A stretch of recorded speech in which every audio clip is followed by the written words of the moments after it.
The military is in the crosshairs as the government hunts for budget savings. Labor's preparing to announce at least $4 billion in defence cuts or delayed spending. But Julia Gillard insists frontline operations won't be affected. Political correspondent Greg Jennett reports from Canberra. To get the bang, you must spend the buck.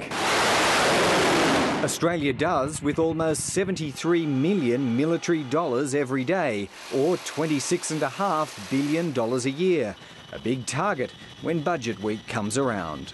Defence will make a contribution to returning the budget to surplus. So cuts are coming, but not across the board. The budget will protect our men and women on the front line. There will be no impact on the equipment provided to ADF personnel on deployment overseas. Defence's shopping list is getting trimmed. Delivery of 12 Joint Strike Fighters will be delayed by 2 years. That's not good for building a squadron, but it is for the Treasurer. It takes out of the forward estimates for this year's budget between $1.5 and $2 billion.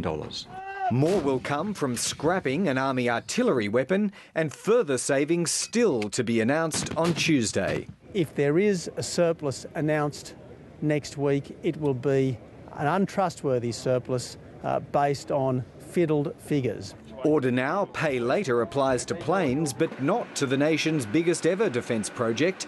The government's recommitting to the fleet of 12 new submarines, replacing the Collins class, starting with a $200 million instalment. Good for jobs, good for skills, good for the rest of manufacturing. If all goes to plan, building in Adelaide will start at the end of the decade. Defence goes into budget week knowing half the story on spending cuts. The ABC has learnt the total clawback from the military will be at least $4 billion over the next 4 years.